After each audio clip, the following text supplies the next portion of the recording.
Hello and welcome to my channel commerce with you.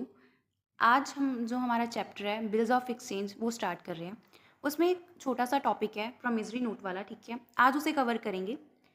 Next हम हमारे जो bills of exchange है उसे स्टडी करेंगे। तो देखो, ये जो हमारा प्रोमिसरी नोट है ये भी same as a bill of exchange जैसे हम कहते हैं हमारा नेगोशिएबल इंस्ट्रूमेंट है, ठीक है। नेगोशिएबल इंस्ट्रूमेंट अगर लॉ आगे जाके बीकॉम करोगे, ठीक है, तब ये चीज़ प्रॉपर तुम्हें चैप्टर आएगा नेगोशिएबल इंस्ट्रूमेंट के बारे में। तो सेक्शन 4 के अंडर हमें हमारी प्रोमिसरी नोट की डेफिनेशन दी जाती है। तो एक बार पढ़ लेते हैं कि क्या होता है।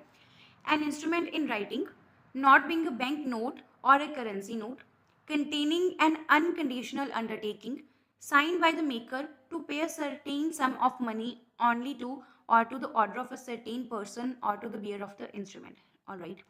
हम अकाउंट्स पढ़ रहे हैं तो हमें ये डेफिनेशन याद रखने की ज़रूरत नहीं है, ठीक है। ये मैंने इसीलिए बस फॉर इन्फॉर्मेशन बता दिया आपको कि अगर कोई पूछे कि डेफिनेशन क्या है तो वो है। अब इसका मीनिंग समझते हैं, एग्जाम्पल के थ्रू समझते हैं। हमारी जो ए है, ठीक है, ए ने बी से गुड्स खरीदी। ए हो गया बायर एंड बी हो गया सेलर, ठीक है जी। लेकिन ए ने जो गुड्स खरीदी है ना बी से, वो उधार में खरीदी है उसने। ए के पास अभी देने के लिए कुछ नहीं है, उसके पास कोई पैसा नहीं है उसको देने के लिए, ठीक है जी।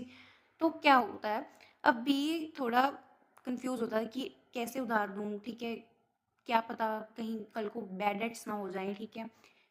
तो फिर ऐसे में ए क्या करता है, उसे एक नोट लिख के देता है, ठीक है। वो क्या करेगा, वो क्या उसमें क्या लिखता है वो कि मेरी जो स्पेसिफिक अमाउंट है, ठीक है, जैसे मान लो उसकी जो उसने जो गुड्स खरीदी वो 10,000 की थी, ठीक है। 10,000 की गुड्स उसने खरीदी हैं। तो वो ये क्या करेगा, वो नोट लिखेगा, उसमें अमाउंट लिखेगा, अपना एड्रेस लिखेगा, नाम लिखेगा, और फिर जिस दिन वो नोट बना रहा है वो डेट लिखेगा, ठीक है। उसमें वो क्या मेंशन करेगा, उसमें वो प्रॉमिस मेंशन करेगा। वो प्रॉमिस कर रहा है बी को कि मैं जो तुम्हारे 10,000 रुपये हैं, ठीक है, फॉर एग्जाम्पल उसने अगस्त में खरीदी, ठीक है। अब वो क्या कर रहा है कि उसको बोल रहा है कि मैं तुम्हें अक्टूबर में पैसे दे दूंगा, ठीक है, 1 अक्टूबर को मैं तुम्हें पैसे दे दूंगा। तो वो क्या मेंशन करेगा, उसमें डेट मेंशन करेगा कि इस टाइम तक मैं तुम्हें पैसे दे दूंगा, ठीक है जी। अमाउंट और प्रॉमिस टू पे, मतलब सिर्फ उसे एक्नॉलेज नहीं करना है कि मैं, मतलब ऐसे नहीं होना चाहिए कि उसने लिख दिया कि ठीक है मैंने बी को पैसे देने हैं, ठीक है। उसने वो प्रॉमिस करना है कि मैं बी को इस तारीख को पैसे दूंगा, ठीक है, ये चीज़। और फिर वो इसे साइन कर देगा, ठीक है। ये हो गया हमारा नोट। अब इसी को हम बोलते हैं promissory note. Next is parties to promissory note. Alright, दो पार्टीज होती हैं हमारी प्रॉमिसरी नोट में। सबसे पहली जो पार्टी है हमारी मेकर या ड्रॉर, दूसरा पे, ठीक है जी। मेकर कौन हुआ, अब जैसे जो हमने एग्जाम्पल की, ठीक है, कि ए हमारा बायर है और बी सेलर है। ए ने क्या किया, एक नोट लिख के दिया बी को। तो ए जो है हमारा, ठीक है, वो मेकर है या ड्रॉअर है। मेकर वर्ड से ही समझ आ रहा है या ड्रॉअर से ही, ठीक है। The person who writes out the promissory note he undertakes to pay amount mention in the note, the person must sign the document. बिल्कुल क्लियर है ये चीज़ कि जो मेकर है या ड्रॉअर है वो पर्सन है जो प्रोमिसरी नोट लिख रहा है, ठीक है, जो प्रोमिसरी नोट बना रहा है।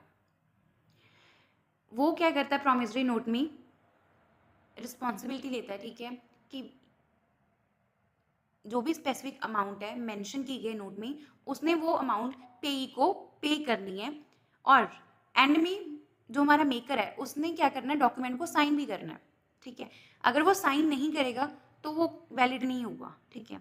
तो प्रॉपर डेट मेंशन होनी चाहिए कि किस डेट को देगा, ठीक है, एंड साइन होना चाहिए, और स्पेसिफिक अमाउंट उसमें मेंशन होनी चाहिए, और किसको पेमेंट करनी है वो भी उसमें मतलब क्लियरली लिखा होना चाहिए, ठीक है।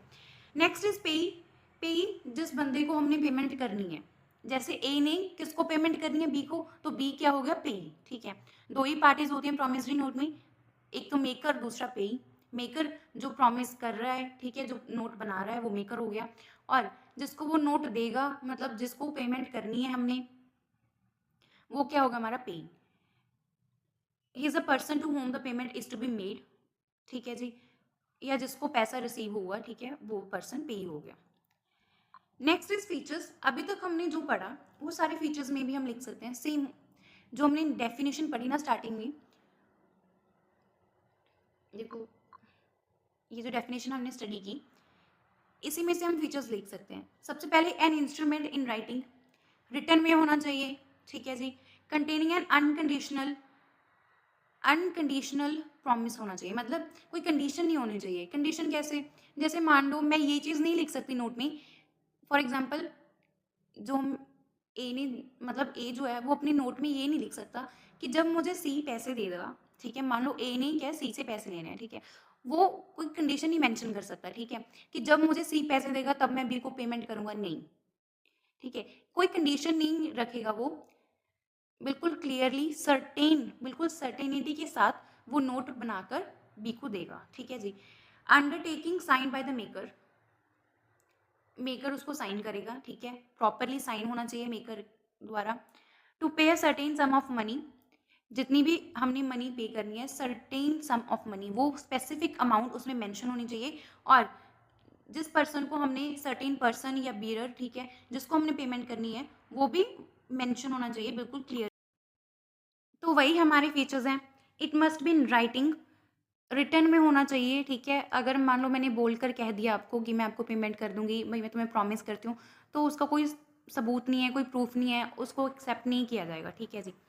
आगे द प्रॉमिस टू पे मस्ट बी एक्सप्रेस्ड, हम जो प्रॉमिसरी नोट बना रहे हैं उसमें बिल्कुल क्लियरली ये चीज़ एक्सप्रेस्ड होनी चाहिए कि हम प्रॉमिस कर रहे हैं कि हम इतनी स्पेसिफिक अमाउंट जो है वो आपको पे करेंगे।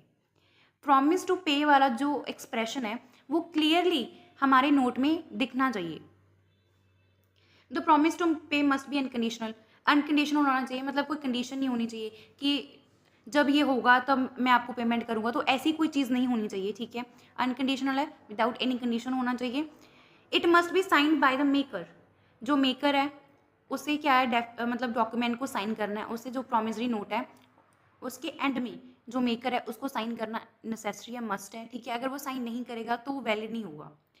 The maker, sum of money, payee must be certain in note. Maker कौन है, ठीक है, कितनी अमाउंट है, और पेई कौन है, किसको पेमेंट करनी है, एंड किस डेट को पेमेंट होगी, ठीक है। एक चीज़ और ऐड करना है इसमें, डेट भी, ठीक है, कि कब पेमेंट होगी, वो चीज़ बिल्कुल क्लियरली मेंशन होनी चाहिए, सर्टेन इन नोट, ठीक है, बिल्कुल सर्टेन होनी चाहिए ये चीज़। मेकर कौन है क्लियरली डिफाइन होना चाहिए, कितनी अमाउंट है वो चीज़ भी क्लियरली लिखनी चाहिए। इवन अगर अमाउंट के ऊपर कोई इंटरेस्ट है, कितना रेट इंटरेस्ट है वो भी मेंशन करना है, ठीक है। पेई कौन है हमारा, ठीक है, जिसको पेमेंट करनी है हमने, वो भी बिल्कुल क्लियरली मेंशन होना चाहिए उसके बारे में। और किस डेट को हम पेमेंट करेंगे वो चीज़ भी बिल्कुल क्लियरली हमने नोट में मेंशन करनी है। तो ये सारे फीचर्स आ गए हमारी प्रॉमिसरी नोट के। आगे देखो, ये हमारी एक एग्जाम्पल है, ठीक है, कि कैसे बनता है ये ना, मतलब यहाँ आएगा थोड़ा लेफ्ट में। अभी ये चीज़ तुम ध्यान से देखो, सबसे पहले तो सिग्नेचर देखो, एंड में साइन है, ये चीज़ मस्ट है साइन होना, ठीक है। ये पूरा हमारा जो पे है उसके बारे में बताया हुआ है, ठीक है। अमाउंट मेंशन की गई है, 2 months आफ्टर डेट, ठीक है। आई promise to pay Shyam Kumar or order the sum of ₹10,000 only with interest 12% per annum for value received. All right, बिल्कुल देखो, अब अगेन जो हमने फीचर्स पढ़े, एक तो ये रिटर्न में है, ठीक है, कोई कंडीशन नहीं है कि जब ये होगा मैं तब पे करूँगा। Clearly simply I promise to pay Shyam Kumar, ठीक है। प्रॉमिस टू पे वाला जो एक्सप्रेशन है वो क्लियरली मेंशन है, ठीक है। और कितनी अमाउंट है, 10,000, हमारा जो इंटरेस्ट है वो भी मेंशन है, ठीक है। सारे जो फीचर्स हमने स्टडी किए, ठीक है, वो सब क्लियरली हमने यहाँ भी लिखी कि किस तरीके से हमारा जो प्रॉमिसरी नोट है वो प्रिपेयर होता है, किस तरीके से बनाते हैं हम, ठीक है। सो आई होप ये सब पूरा क्लियर हो गया हुआ आपको। सो फाइनली यहाँ पर आज का जो हमारा टॉपिक है प्रॉमिसरी नोट, वो हमारा कंप्लीट होता है, ठीक है जी। नेक्स्ट वीडियो में हम समझेंगे बिल्स ऑफ एक्सचेंज क्या होते हैं और promissory note and bills of exchange में क्या डिफरेंस है, ये भी हम नेक्स्ट वीडियो में कवर करेंगे। वीडियो अच्छी लगी हो तो लाइक कर देना, शेयर कर देना एंड चैनल को सब्सक्राइब कर लो। मिलते हैं नेक्स्ट वीडियो में, तब तक के लिए बाय बाय।